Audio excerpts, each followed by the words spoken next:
The USA is pushing the new global economic order. Yes, according to the United States Secretary of the Treasury, Mr. Bessent, the reciprocal tariffs are just the third leg of a plan to reshape the world trade system. Maybe some of you have an interest in this. President Trump's tariff policies have begun the process of reorienting our international economic relations.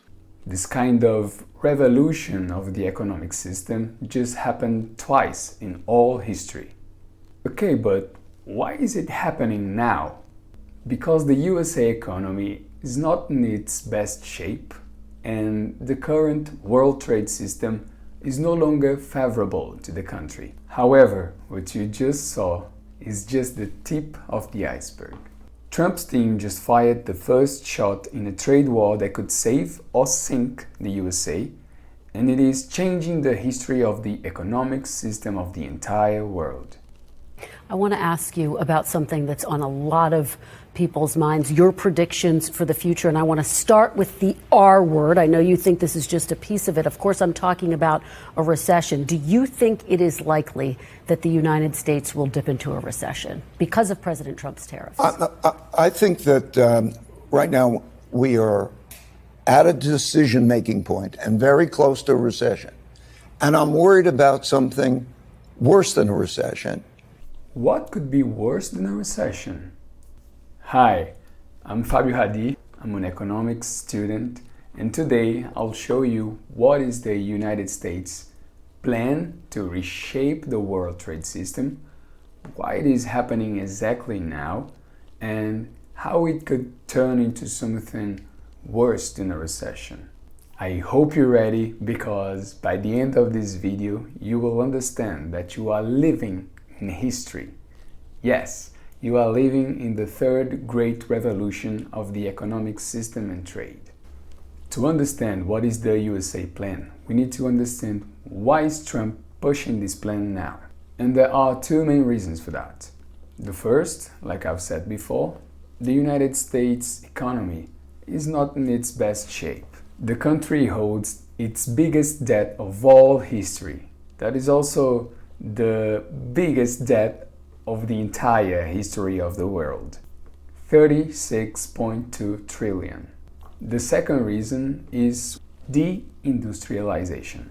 The US debt started to increase significantly, especially after the Bretton Woods system, the gold standard, and the adoption of the neoliberalism around the world. However, surprisingly, the two last world trade systems are the main cause of the current problems of the United States. But why surprisingly? Because the United States of America is the main creator of the two last world trade systems. Curious, huh? To understand the current world trade system, we need to understand a few things about the previous ones. The first world trade system is called the Bretton Woods system. Why? Because the agreements created to implement this system were debated in a conference held in the city of Bretton Woods in the United States in 1944. The main figures were Harry Dexter White, the major octet of the conference from the USA, and John Maynard Keynes, the economist and negotiation leader. It's important to know that the World War II was getting in the end, and the US and its allies agreed with three major things. The creation of the International Monetary Fund, the IMF, which objective was to provide temporary financial assistance to countries facing balance of payments problems, helping to maintain stable exchange rates. The creation of the International Bank for Reconstruction and Development, later known as the World Bank, to finance post-war reconstruction and development projects worldwide, with the role of providing loans to countries for rebuilding their economies and infrastructure after the war. Therefore, since there is no free lunch, they've also created a system where currencies had to be pegged to the US dollar, and the dollar was established as the world's primary reserve currency to ensure monetary stability, prevent competitive currency devaluations, and promote international trade, creating the called gold standard. During the 50s and 60s, global trade and investment grew, leading to more dollars being held abroad.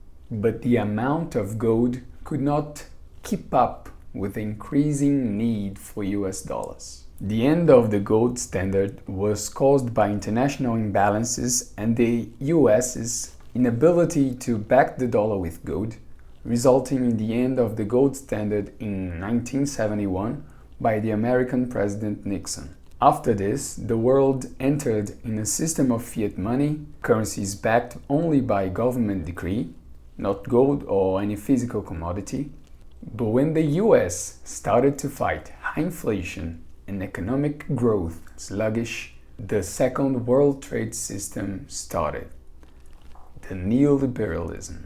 It was adopted worldwide, often promoted by institutions like the IMF, World Bank, and World Trade Organization that gained global prominence, especially in the 80s, particularly under leaders such as Ronald Reagan in the United States and Margaret Thatcher in the UK. But the neoliberalism is an ideology, isn't it? Absolutely right. Therefore, this ideology swallowed the world. The adoption of the neoliberalism is the mark of a huge shift in political economic philosophy from the Keynesianism. Yes, John Maynard Keynes, the economist fundamental for the Bretton Woods system, is one of the most important economists of our time. When the US economic policy was influenced by Keynesianism, government intervention was seen as appropriate and necessary to stabilize economic cycles, promote full employment, and build welfare state.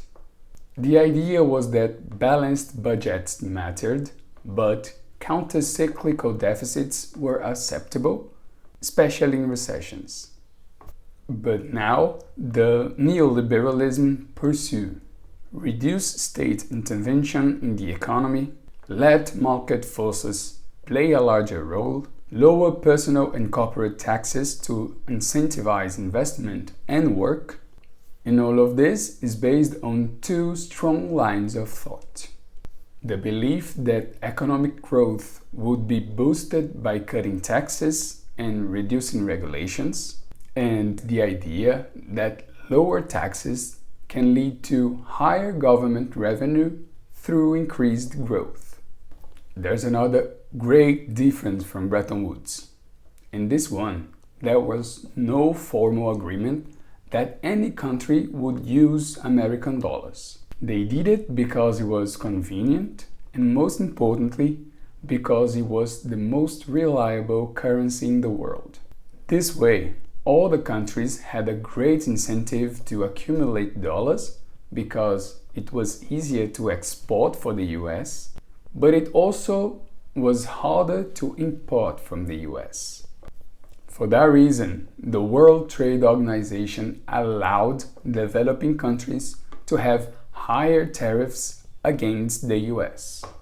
Based on this, the Reagan administration implemented major tax cuts to spur growth, and simultaneously, military spending increased significantly as part of Cold War defense buildup. Therefore, the social spending was not cut enough to offset these costs. The US economy recovered from the early 80s recession, but government revenue growth could not catch up with increased spending and tax cuts. That started to feed the called twin deficits. The combination of lower revenues and high expenditures led to large federal budget deficits. High interest rates drew foreign capital, which drove up the dollar and widened the trade deficits. The last positive trade balance occurred in 1975. Increased borrowing to finance the deficit boosted the national debt. What would you do if you had the authority to save your country's economy by refinancing its debt? And what do you think the current president of your country would do? Share your thoughts in the comments and I'll pin the most creative one. So, after the implementation of each one of these two systems, the US fell in the process of deindustrialization. But after the 90s, the results got much worse. In 2001, China entered the World Trade Organization. Today, the event became known as China Shock. In a paper published in 2014 by Martin Bailey and Barry Bosworth called US Manufacturing, Understanding its Past and its Potential Future, the authors quote other researchers where we can see that some people put the trade deficit as the main cause of the US decline in manufacturing value added and employment rate after the 2000s, especially the trade deficit with China, saying that China's improved competitive position between the 90s and 2007 explained at least 25% of the decline of US manufacturing employment during that period and about 40% during the 2000s. Others disagree, saying that the trade deficit was already very large in 2000 and estimate that the job content of the trade deficit in 2012 was very similar to what it was in 2000. Therefore, we cannot forget about a very important thing: the American way of life. The idea of an American way of life is widely recognized today, rooted in consumerism, suburbanization, and middle-class aspirations, started after the World War II as a model for prosperity, freedom, individualism, and consumer choice. The authors of the US manufacturing paper quotes, "It is notable that for most of the past 3 decades, a growing trade deficit was associated with a buoyant domestic economy, rapid job growth, and a decline in unemployment to unprecedented levels. This domestic strength suggests that the trade deficit was not something forced on the US economy by outside pressures, but rather a response to changing domestic economic conditions that pushed aggregate demand beyond the nation's productive capacity. The excess demand was satisfied in a non-inflationary way by exporting less and importing more. This was reflected in turn by an increase in foreign capital investments in the United States coming from a rise of saving relative to investment in other countries, a large growth of supply capacity in other countries that export to the United States, and the stable or rising value of the dollar. Many of the discussions of the role of trade on the evolution of the manufacturing sector ignore the macroeconomic context. Besides the disagreements, the fact is, the US trade deficit with China is huge indeed.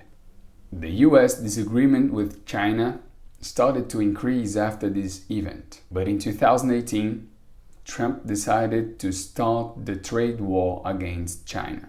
However, I need to understand the importance of this decision.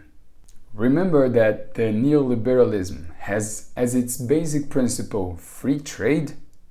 That's why we are now entering in a new order, because the country that pushed the system is no longer using the system the way it is, right? But until now, the US couldn't recover its industrialization, and China's industries only gets bigger. The US saw that China is more prepared than ever, and it got scared. Listen carefully to this US Vice President's speech. Look, for example, at shipbuilding. Now, if you go back to World War II, America constructed thousands of so-called Liberty ships to carry troops, cargo, and other things, building them at a pace of 3 ships every 2 days. 3 ships every 2 days. Now, we build about 5 commercial ships across an entire year in the United States of America. And as a result, the United States today accounts for 0.1% 0.1% of global shipbuilding. China, on the other hand, now makes more commercial ships than the rest of the world combined. In fact, one of Beijing's state-owned firms built more commercial ships just last year than all of America has produced since the end of World War II. Yes, the Third World War, maybe it's not about bombs at all.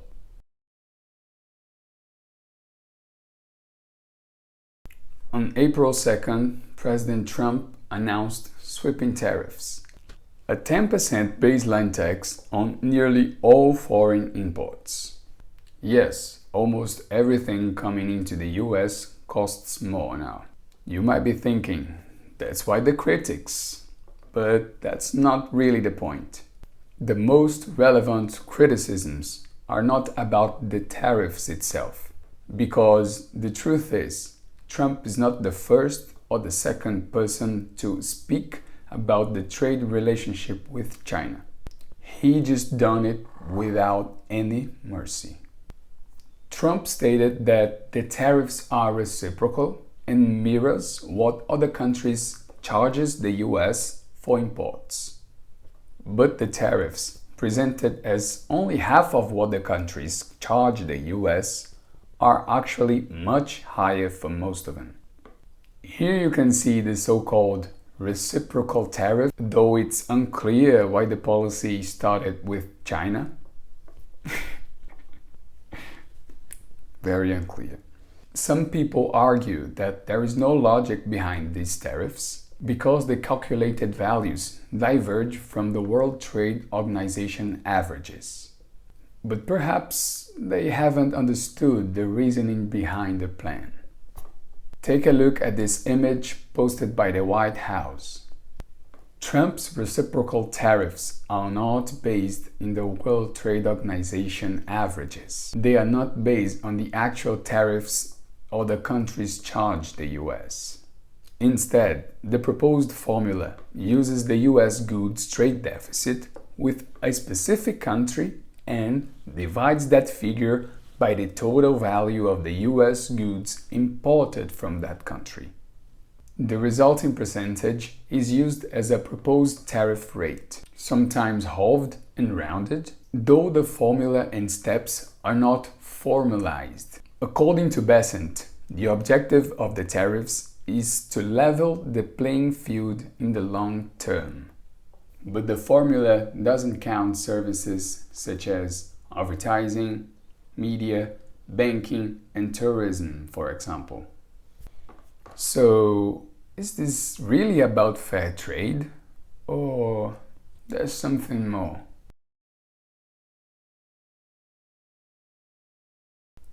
Here's what's not making the headlines. Behind the tariff firestorm, the US faces an even bigger dilemma. This year alone, Washington must refinance $9.2 trillion in government debt, about a quarter of the nation's total. Okay, but what does it mean refinance its debt? Here's how the system operates. Rolling over the debt. Think of the US government like someone whose credit card bill just came due. But instead of paying it all at once, they get a new card to pay off the old one. When a chunk of US debt matures, the Treasury doesn't dish out cash from a piggy bank. It issues the government bonds and notes to raise the money it needs to pay back the old ones. These new bonds are then sold off, mostly through public auctions, to a crowd of investors, banks, pension funds, regular people, and, crucially, foreign countries. The Federal Reserve also plays a big backstage role in this process. The Fed doesn't set Treasury rates directly, but its decisions hugely influence the rates investors demand for the government. If the Fed keeps rates low, it's easier and cheaper for the Treasury to refinance. If the government ever needs help, the Fed can jump in and buy these bonds itself, making sure borrowing doesn't grind to a halt. This happened big time during the 2008 crisis and the COVID crash. In short, to refinance this huge pile of maturing debt, the US government has to convince a lot of investors, at home and around the world, to buy fresh bonds, ideally at interest rates it can afford. The lower those rates, the less taxpayers owe in the long term. Okay, so what's Trump's strategy here? If the new tariffs start to slow down the economy, history shows that often the Fed reacts by cutting interest rates to boost growth. Lower rates make it cheaper for the government to borrow money, which is exactly what Trump wants when the US faces a giant debt that needs to be refinanced. Here's the idea. For example, imagine refinance 9 trillion in debt. If the government can lower the rate from 6 down to 3%, it would save hundreds of billions of dollars in interest payments, freeing up money for other needs. In Trump's view, triggering a short-term slowdown could force the Fed's hand, leading to rate cuts that make debt refinancing much cheaper. If it works, this could pull the US out of a potential crisis. It's a risky move. The strategy means accepting a short-term recession in hopes of a bigger comeback down the long run. But here's where the plan gets risky. What could go wrong with these new tariffs? The tariffs do 3 things. Slow down the economy, with higher prices mean people buy less, business cut back, and growth stalls. It drives up inflation, import costs go up, and those costs get passed on to consumers. And it shakes up global markets.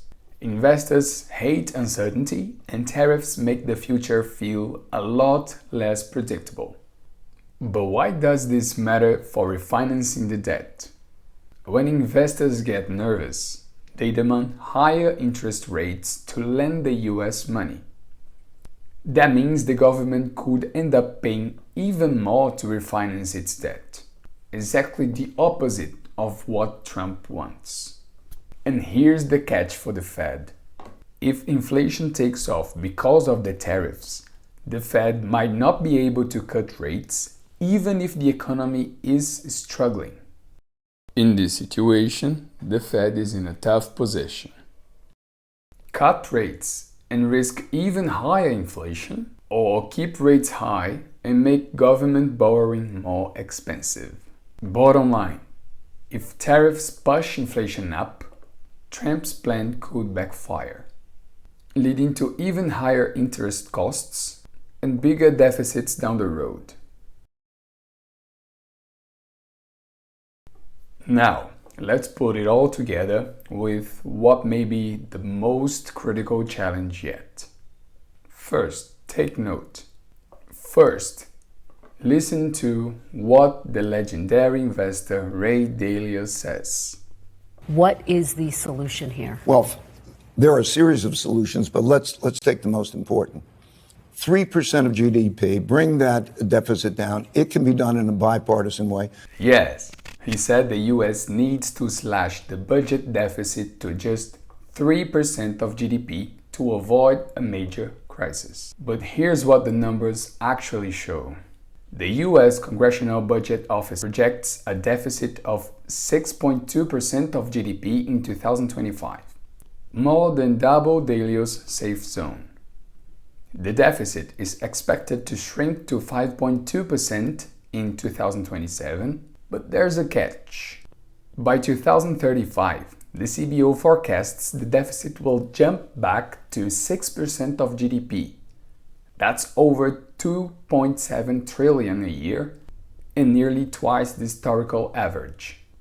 Translation: despite talk of improvement, the America is locked into a path of high and rising debt for years to come. Why foreign investors hold the keys? Now, here's where it gets even more critical. Let's listen to what Rich Dad, Poor Dad author Robert Kiyosaki warned before the tariffs. When does a collapse come? It goes back to this year, 1971. They started printing this, and it became U.S. bonds or treasuries. And that's all these financial planners, they make me sick. They say bonds are safe. They're not safe, because it's all fake money. It's fake debt. And if you and I stop borrowing money, there's no money. So this whole thing's based on debt, and our debt is now $36 trillion for the U.S. government and $220 trillion long-term. The Social Security, Medicare, and all that is huge. The collapse comes historically when people stop buying our bonds. And all these financial planners out there, oh, bonds are safe. They're not safe, stupid, because it's fake money. The collapse comes when Japan, China stop buying our bonds. When that happens, then the Federal Reserve Bank has to print trillions and trillions and trillions and trillions in the quadrillions of dollars. This collapsing, and that sends inflation through the hyperinflation. So the collapse is coming because they just keep printing, and Trump's doing his best to cut down on the debt, but it's too big. He's got a point. Foreign investors, especially global giants like Japan and China, are among the top buyers of the US government debt. If they pull back, even slightly, it could shake the system. Take a look at this breakdown as of December 2024. These countries invest in the US Treasury bonds to keep their own economies stable and their currency strong.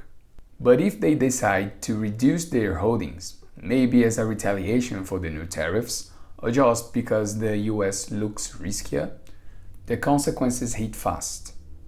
The US Treasury would have to offer higher interest rates to attract buyers, and that drives up the cost of refinancing, as we've seen, and puts even more pressure on the federal budget. If major players like China lose confidence or use their Treasury holdings as leverage, the US faces not only higher rates, but a potentially unstable bond market. In a world where the US deficit is already far above safe levels, that's a dangerous place to be. The big picture. The US plan is to reindustrialize and keep the dollar supremacy as the world currency. This is exactly why this plan is being pushed now. Trump and his advisors truly believe that this is going to work because history helps build this narrative.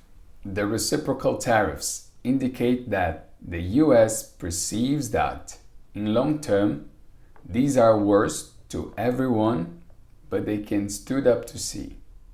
Check what the White House chairman Stephen Myron says. They've only got the United States to sell to. There's no alternative. So they're the ones who will bear the burden of these tariffs. Myron is basically saying that everyone wants dollars and export to the US. Because of that, the US has a privileged position into this trade war. But the tariffs also have a significant role in this war. I know it's what President Trump believes. He believes three things. One, that it is a good source of revenues. Two, it protects our important industries and the employees. And three, he's added the third leg to the stool and he uses it for negotiating. They were clearly implemented to create leverage to implement the US plan. Check what Myron wrote in his User's Guide to Restructuring the Global Trading System. President Trump views tariffs as generating negotiating leverage for making deals. It is easier to imagine that after a series of punitive tariffs, trading partners like Europe and China become more receptive to some manner of currency accord in exchange for a reduction of tariffs. The next paragraph of this User's Guide leads us directly to the third part of a plan. A Mar-a-Lago Accord. As currency accords are typically named after resorts where they are negotiated, like Bretton Woods and Plaza, I'll describe the potential agreement in the Trump administration as others have done as the prospective Mar-a-Lago Accord. Before the conclusion, I'd like to say that the content of this channel will be mainly focused on transform our financial lives so we can become truthfully wealthy. So, if you want to achieve financial freedom, here we will be learning how to invest our money safely and wisely, and we will be watching all that happens in the world that could affect our objective. Yes, while I'm studying economics, I'll be taking all of that content and I'll try to summarize all of that to you. Okay? So anything that I will learn, I will try to pass it to you. Of course, only useful information. For the last 2 weeks, I've been researching information in papers, news, and official websites to bring all this information to you. So, subscribe and turn on the notifications so we can walk this path together, and give me a thumbs up if this video opened up your eyes. We've seen how Trump's tariff change is about much more than trade. It's a high-stakes play to reshape the America's financial future with the hope that lower interest rates and a shock to the system will make it easier, maybe even reduce the colossal debt. But as we have uncovered, this strategy comes with high risks. What happens next depends on how the country will react to these tariffs, what the Fed will do to manage the situation, and how the foreign investors will play the cards around the world.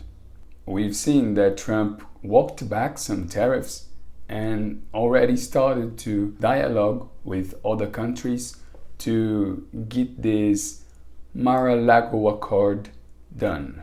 But until the day this video is being recorded, no formal agreement was established in the world.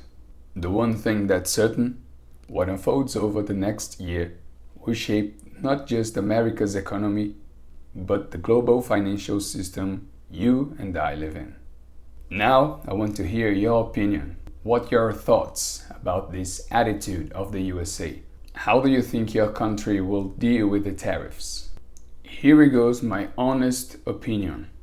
I have no doubt that every nation must do what is best for its citizens. However, we need to recognize that the world is constantly changing and we need to take care of our home because we share the same roof. The American government could have invited representatives from other countries, explained that the situation it's not good for the US, it's not favorable to the country, and proposed changes and agreements through open dialogue. Instead, the government hosted an event called the Liberation Day and imposed tariffs on all countries to assert the power of the US dollar and economy. The new tariffs essentially send a message. The world needs the US more than the US needs the world. American people, look, everyone knows you are powerful. There's no doubt about it. Many of you are proud nationalists, and that's perfectly fine. But we need to understand that we are facing the same challenge. Yes, all of us are trying to address the flaws of the current economic system. Why? Because we need to protect our planet, and the current system is causing irreversible environmental changes, resulting in disasters in all continents. Take a look at this image. If everyone in the world lived like Americans, we would need 5.1 homes to sustain us. This message, it's not only for the US. All the countries need to rethink patterns of consumption. But since the US is a leader and wants to be seen as such, why not lead by example? We all know the world is more connected and globalized than ever, and as a result, we all share in the consequences of poor decisions. Thanks for watching and being part of this crucial conversation. See you in the next video.